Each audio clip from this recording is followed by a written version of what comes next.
अगला चैप्टर है विश्वव्यापी आर्थिक संकट। विश्वव्यापी आर्थिक संकट के अंतर्गत जो है 1929 तक यूरोप ये प्रथम महायुद्ध से उत्पन्न आर्थिक कठिनाइयों पर विजय पा चुका था। प्रथम विश्व युद्ध से जो आर्थिक कठिनाइयाँ पैदा हुई थी उसमें विजय प्राप्त कर चुका था यूरोप 1929 तक। लगभग सभी देशों का बजट जो है वो संतुलित हो गया था, उनकी मुद्रा भी संतुलित हो गई थी, कारखानों में उत्पादन बढ़ने लगा था और रूस भी क्रांतिजन्य भीषण कठिनाइयों पर विजय प्राप्त कर चुका था, संतुलन में आ गया था, नवनिर्माण की योजनाएं बनाने लगा था। जर्मनी फिर से अपने पैरों पर खड़ा हो गया। इस समय सभी जगह आशावादी वातावरण बना हुआ था। जैसा कि जो है ये आर्थर साल्टर ने कहा है कि संसार की दशा पहले से बहुत अच्छी थी, अभूतपूर्व गति से समृद्धि की ओर बढ़ता जा रहा था विश्व, जिसकी पहले कल्पना नहीं की जा सकती थी, लेकिन ये सब ऊपरी चमक दमक थी। अब आर्थिक संकट 29 के बाद अक्टूबर 1929 में संसार की परिस्थिति जो है वो अचानक बदल गई। अक्टूबर 1929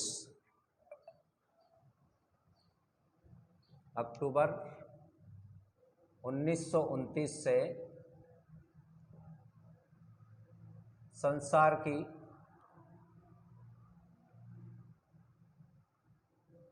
परिस्थिति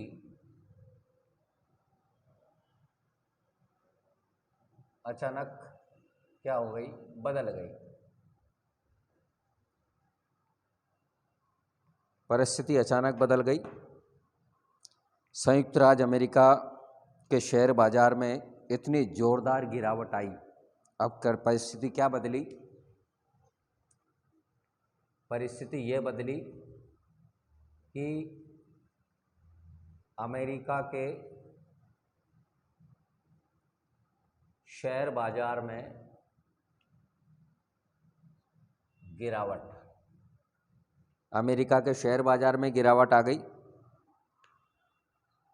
उसका परिणाम ये निकला कि सभी वस्तुओं की कीमतें वो तेज़ी से गिरने लगी। शेयर बाजार में गिरावट आई तो वस्तुओं की कीमतें गिरने लगी। सभी देशों में मुद्रा का मूल्य भी गिरने लगा। बैंकों के लिए रुपए अदा करना वो कठिन हो गया। इससे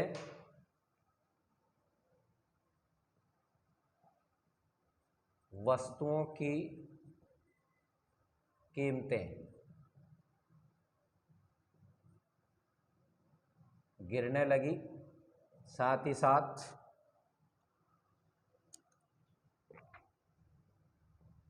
मुद्रा का मूल्य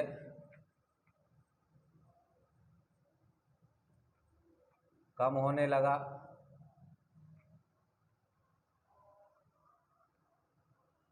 बैंक दिवालिया हो गए। बैंक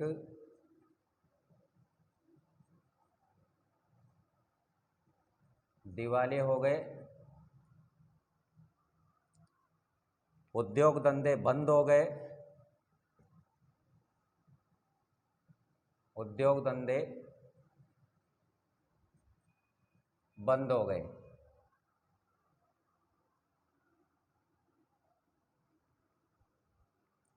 इसके साथ ही साथ मजदूर बेरोजगार हो गए। मजदूर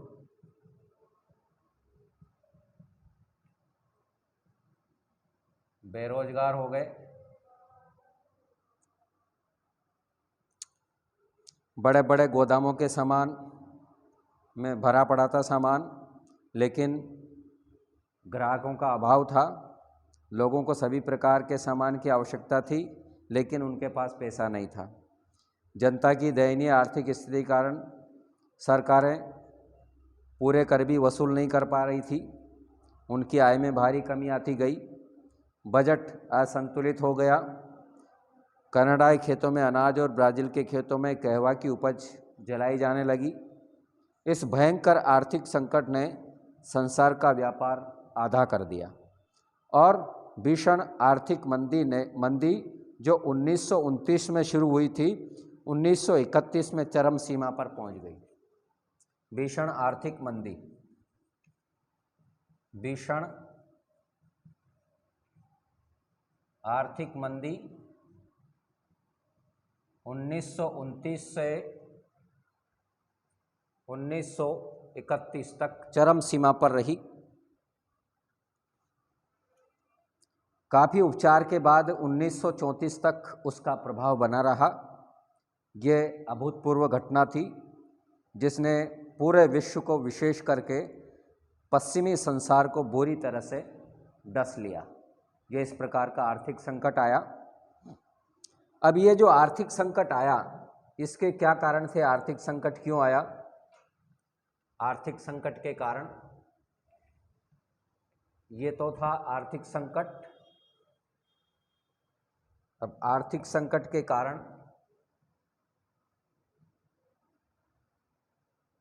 आर्थिक संकट के कारण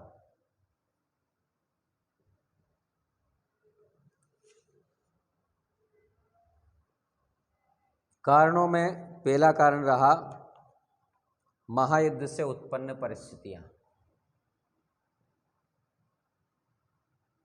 महायुद्ध से उत्पन्न परिस्थितियां। भाई, कुछ विद्वानों के अनुसार आर्थिक संकट का एक महत्वपूर्ण कारण था ये प्रथम विश्व युद्ध से जो परिस्थितियां पैदा हुई। और कुछ लोगों का तर्क ये भी था कि इससे पूर्व लड़े गए युद्ध, नेपोलियन का युद्ध, अमेरिका का गृह युद्ध और फ्रैंको प्रशियन युद्ध के बाद आर्थिक संकट आया था। इसी प्रकार प्रथम महायुद्ध की समाप्ति के बाद भी ऐसा होना स्वाभाविक है। इसका कारण बताते हुए जो है कांडलिप ये कहते हैं कि युद्ध के समय सैनिक सामग्री की मांग बढ़ जाने से उद्योगों का विस्तार होता है और बहुत से लोग सेना में भर्ती हो जाते हैं और मजदूरी की दर, रोजगार, मुनाफे में वृद्धि होती है। युद्ध की समाप्ति के बाद कुछ समय तक ये वृद्धि बनी रहती है, लेकिन उसके बाद मंदी आ जाती है। प्रथम महायुद्ध का स्वरूप जितना भयंकर था, उसी अनुपात में आर्थिक संकट या आर्थिक मंदी भी संसार में जो है उसी स्वरूप में थी। क्षतिपूर्ति और युद्ध ऋण, ये भी एक कारण रहा।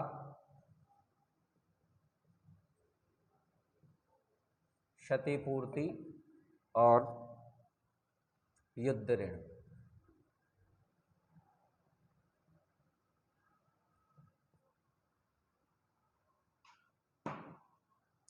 क्षतिपूर्ति और युद्ध ऋणों की समस्याओं ने भी आर्थिक संकट को आहत करने में अपनी महत्वपूर्ण भूमिका निभाई। यूरोप के मित्र राष्ट्रों को जर्मनी से क्षतिपूर्ति प्राप्त होने की आशा थी। जब ये आशा निराशा में बदल गई तो उन्होंने युद्ध ऋण चुकाने में असमर्थता प्रकट कर दी। तब अमेरिका ने उनको आर्थिक सहायता देना बंद कर दिया। परिणाम ये निकला कि सभी का व्यापार वाणिज्य वो कम हो गया और सभी की अर्थव्यवस्था वो लड़खड़ाने लगी, जिससे कोई राष्ट्र आर्थिक संकट की भीषणता का शीघ्र जो है उपचार नहीं कर पाया। तीसरा कारण यह रहा, कृषि और उद्योगों का यंत्रीकरण हुआ। कृषि और उद्योगों का यंत्रीकरण, इससे भी आर्थिक संकट बढ़ा। कुछ अर्थशास्त्री यही मानते हैं कि कृषि उपज और औद्योगिक वस्तुओं का आवश्यकता से अधिक उत्पादन आर्थिक संकट का एक प्रमुख कारण रहा। युद्ध काल में बढ़ती हुई मांग को पूरा करने के लिए कृषि औद्योगिक क्षेत्र में उत्पादन को अधिक से अधिक बढ़ाने की दृष्टि से यंत्रों का प्रयोग जो है ज़्यादा से ज़्यादा किया जाने लगा। तो इसमें कोई संदेह नहीं कि नए प्रकार के यंत्रों के उपयोग और वैज्ञानिकरण से उत्पादन में काफ़ी वृद्धि हुई। तो इस संबंध में विलियम ग्रीन ने भी ये लिखा है कि 1919 में श्रमिक जिस काम को 52 घंटों में करते थे, अब 30 में जो है उसी काम को वो 30 घंटों में करने लगे। लेकिन इससे बेकारी बढ़ी, बेकारी बढ़ने से उत्पादन के मूल्य में भी गिरावट आने लगी। ये एक संयोग की बात थी कि औद्योगिक और कृषि क्षेत्र में मंदी ऐसे समय में आई जबकि कई देशों की आर्थिक स्थिति और आर्थिक क्षमता में भारी कमी आ चुकी थी। इसलिए वे देश इस आर्थिक मंदी के शिकार बन गए और उनकी दुर्दशा ने अन्य यूरोपीय देशों को भी प्रभावित कर दिया।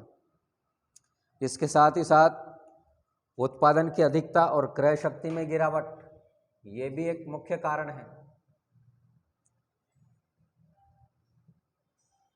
उत्पादन की अधिकता और क्रय शक्ति में गिरावट, और क्रय शक्ति में गिरावट। भाई, प्रथम विश्व युद्ध के दौरान कुछ वर्षों बाद उत्पादन में तेजी से वृद्धि हुई और दूसरी तरफ जो है बेरोजगारी में भी उसी गति से वृद्धि हुई। बेकारी बढ़ने से लोग, विशेष करके श्रमिक, इनकी क्रय शक्ति में जबरदस्त गिरावट आई। दूसरी तरफ प्रतिस्पर्धा के चक्कर में वस्तुओं का उत्पादन इतनी अधिक मात्रा में किया गया कि सारे गोदाम भर गए। जब तक तैयार माल की खपत न हो तब तक नया उत्पादन संभव नहीं हो, क्योंकि कुछ पूंजी थी वह फंस चुकी थी उत्पादन में। तो कारखानों में मजदूरों की छटनी होने लगी। तैयार माल को जो है ये मूल्य गिरा करके बेचने का प्रयास किया गया, जिससे आर्थिक मंदी की गति वो तेज हो गई। जैसे जैसे क्रय शक्ति में कमी आती गई वैसे वैसे जो है आर्थिक मंदी का स्वरूप भी जो है भयंकर होने लगा। बाजारों और गोदामों में सामान भरा पड़ा था, लेकिन लोगों के पास जो है खरीदने के पैसे नहीं थे। इसके अलावा अगला कारण रहा स्वर्ण की कमी, सोने की कमी। स्वर्ण की कमी,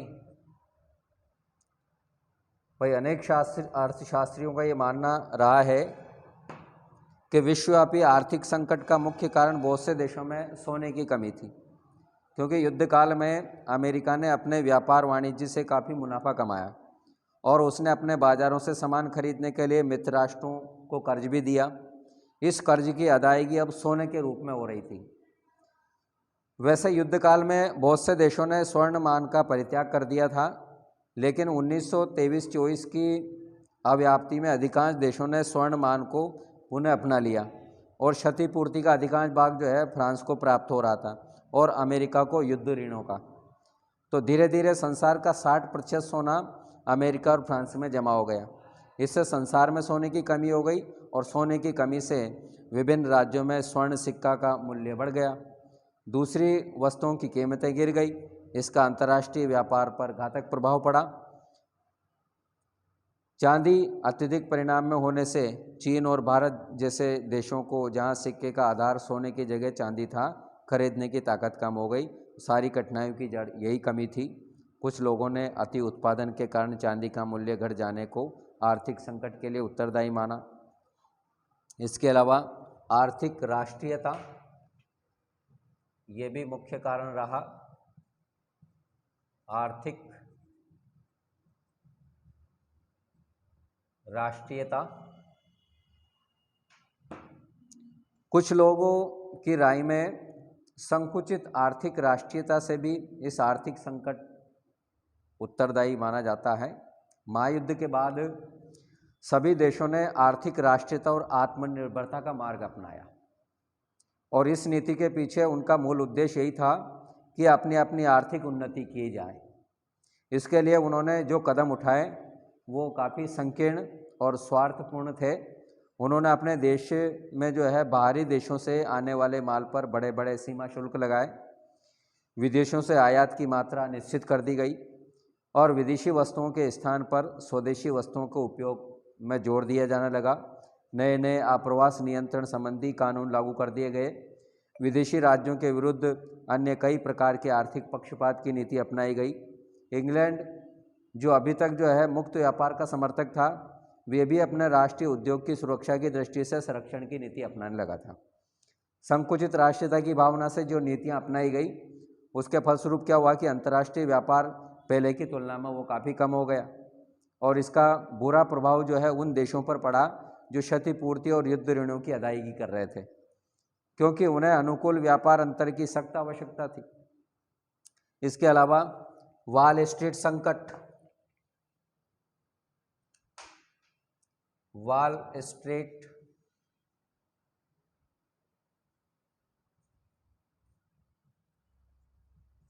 स्ट्रीट संकट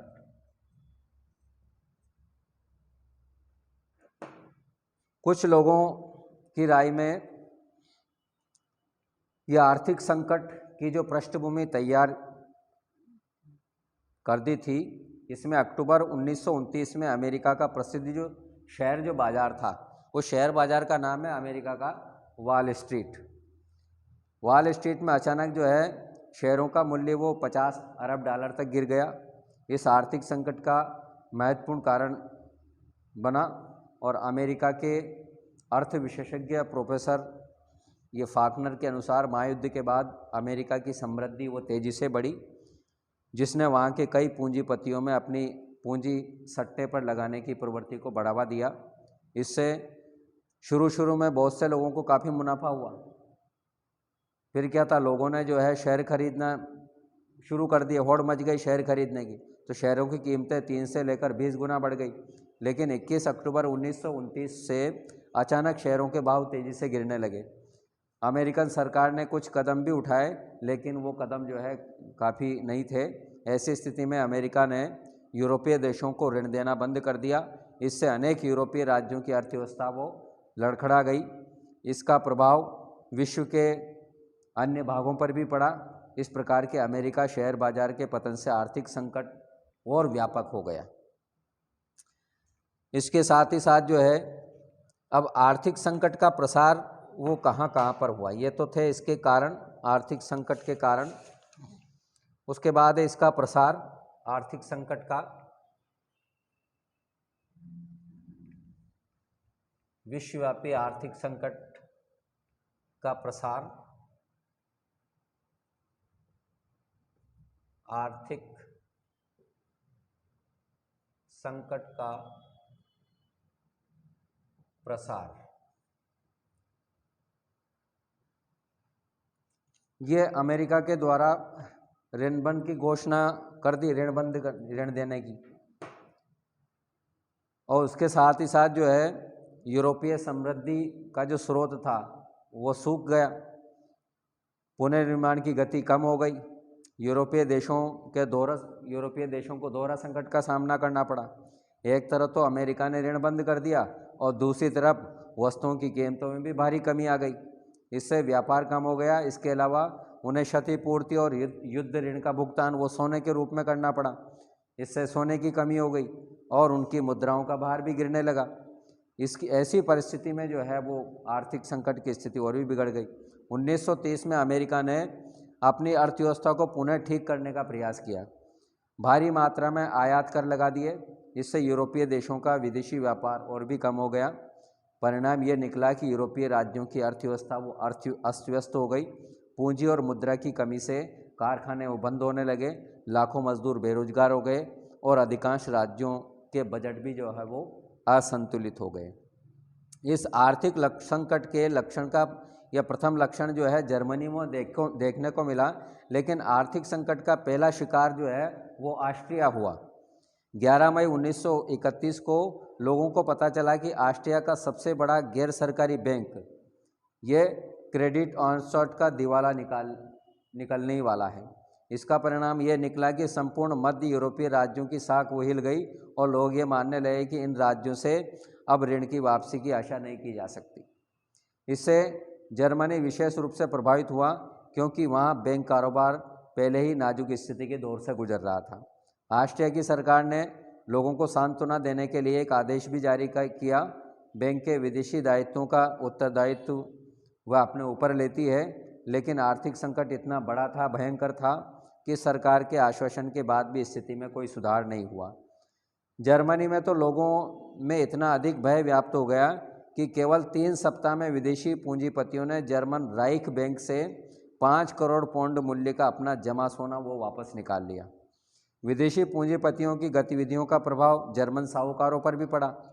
और वह अपने देश की सबसे बड़ी वित्तीय संस्था ये डार्मस्टाड नेशनल बैंक, इससे जो है किसी न किसी बहाने से भारी मात्रा में अपना धन निकालने लगे और बिगड़ती हुई स्थिति को देख करके बैंकों को ही बंद कर देना पड़ा। इसके बाद सुरक्षात्मक कदम के रूप में सरकार ने राइख बैंक के अलावा अन्य सभी बैंकों की अनिश्चित अवधि के लिए बंद कर दिया गया।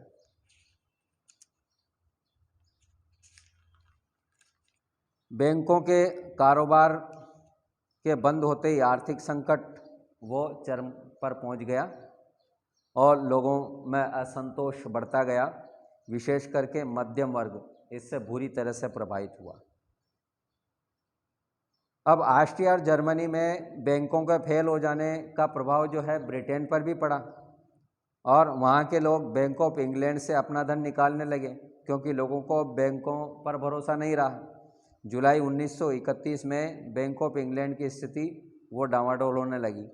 तब अगस्त महीने में उसने अमेरिकन और फ्रांसीसी बैंक से 5 करोड़ पाउंड ऋण लेकर के अपनी साख को बनाए रखा। फिर भी लोगों को अविश्वास बना रहा, निरंतर जो है अपना धन बैंक ऑफ इंग्लैंड से निकालते रहे और इस आर्थिक संकट का मुकाबला करने के लिए प्रधानमंत्री मैकडोनाल्ड इसने त्यागपत्र देकर के विरोधी दलों को अपने साथ लेकर के एक राष्ट्रीय सरकार का गठन किया।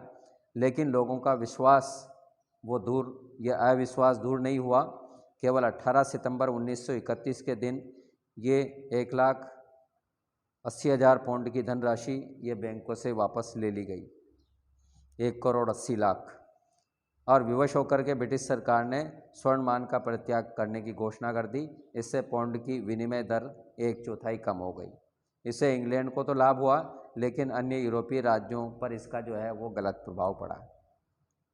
अब आर्थिक संकट जो आया, इस आर्थिक संकट से निपटने के लिए वो क्या प्रयास किए गए। आर्थिक संकट से निपटने के लिए तो आर्थिक संकट से निपटने के प्रयास में आर्थिक संकट से निपटने के प्रयास। अब आर्थिक संकट से निपटने के लिए क्या क्या प्रयास किए गए। तो विश्वव्यापी आर्थिक संकट को हल करने की दिशा में पहला कदम उठाया फ्रांस के विदेश मंत्री ब्रिया ने। 1930 में उसने एक यूरोपीय संघ की स्थापना की। 1930 में इसके लिए जो है 1930 में यूरोपीय संघ की स्थापना इस संकट से निपटने के लिए की गई।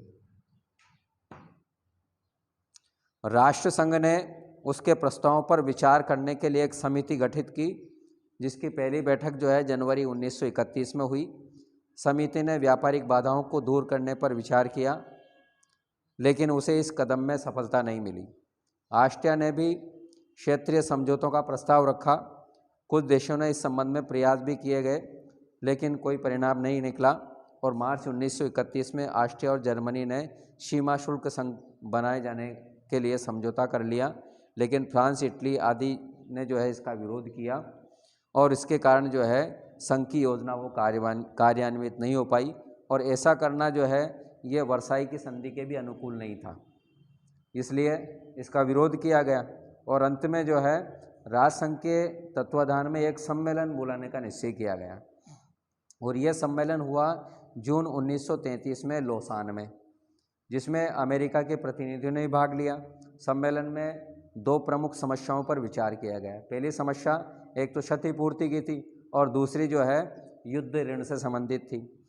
मित्र राष्ट्रों ने जर्मनी से ली जाने वाली क्षतिपूर्ति को हमेशा के लिए समाप्त कर देने का निर्णय लिया और बदले में जो है जर्मनी यूरोप के पुनर्निर्माण के लिए 3 अरब मार्क देने को तैयार हो गया। इसके साथ ही साथ ये शर्त भी लगा दी कि यदि अमेरिका युद्ध ऋणों में उसी अनुपात में कटौती नहीं करेगा तो ये समझौता स्वीकार नहीं माना जाएगा। तो अमेरिका ने ऐसा करना स्वीकार नहीं किया, तो लोसान सम्मेलन का निर्णय भी कार्यान्वित नहीं हो पाया। और इसी सम्मेलन में जो है राष्ट्रसंघ से एक विश्व सम्मेलन बुलाने का अनुरोध किया गया, जिसमें मौजूद आर्थिक संकट से मुक्त होने के उपाय पर विचार किए जा सके। तो लोसान सम्मेलन के अनुरोध को स्वीकार करते हुए राष्ट्रसंघ ने जून 1933 में एक सम्मेलन लंदन में आयोजित किया। 64 राज्यों के प्रतिनिधियों ने इसमें भाग लिया। सर्वप्रथम मुद्रा में स्थिरता लाने के संबंध में विचार किया गया। इसके साथ ही साथ अंतर्राष्ट्रीय व्यापार क्षेत्र में विभिन्न जो बाधाएं थी, विशेष करके सीमा शुल्क, इसमें कमी करने पर विचार किया गया। जो देश फ्रांस, इटली, बेल्जियम, हालैंड अभी तक जो है स्वर्णमान को अपनाए हुए थे, वे इस बात पर अड़ गए कि आयात करों को कम करने के विषय में समझौता करने के लिए मुद्रा में स्थिरता लाई जाए। लेकिन इस समय तक अमेरिका की बैंकिंग व्यवस्था वो छिन्न भिन्न हो चुकी थी। बेरोजगारों की संख्या काफ़ी बढ़ गई थी। राष्ट्रपति रूजवेल्ट ने 4 दिन के लिए अमेरिका के सभी बैंक बंद कर दिए थे और अप्रैल 1933 में अमेरिका के डॉलर का सोने से संबंध विच्छेद कर दिया। इसलिए लंदन सम्मेलन में अमेरिकी प्रतिनिधिमंडल ने घोषणा की कि वाशिंगटन सरकार की राय में अभी मुद्रा स्थिरता लाने का प्रयास करने का समय नहीं है। तो अमेरिका की इस घोषणा ने वास्तव में सम्मेलन को विफल बना दिया। लेकिन सम्मेलन 27 जुलाई तक चलता रहा और इस प्रकार ये सम्मेलन असफल रहा। परंतु इस समय तक आर्थिक संकट की उग्रता वो कम हो चुकी थी और कई देशों ने मुद्रा प्रसार की दृष्टि से अपनी मुद्रा का अवमूल्यन कर दिया, जिससे वस्तुओं की कीमतें बढ़ गई। कुछ राज्यों ने युद्ध सामग्री का उत्पादन बढ़ा करके बेकारी की समस्या को हल करने का प्रयास किया। अब गोदामों में भरा माल भी बिक चुका था, उद्योग धंधे फिर से चलने लगे थे। इन सबके मिले जुले परिणाम स्वरूप धीरे धीरे जो है आर्थिक संकट अपने आप कम होता जा रहा था। तो इस तरह से जो है आर्थिक संकट से निपटने के लिए जो है ये विश्व स्तर पर प्रयास किए गए। अब उसके बाद जो है इसके क्या परिणाम निकले आर्थिक संकट के, ये हम अगले वीडियो में अध्ययन करेंगे, आर्थिक संकट के परिणाम। धन्यवाद।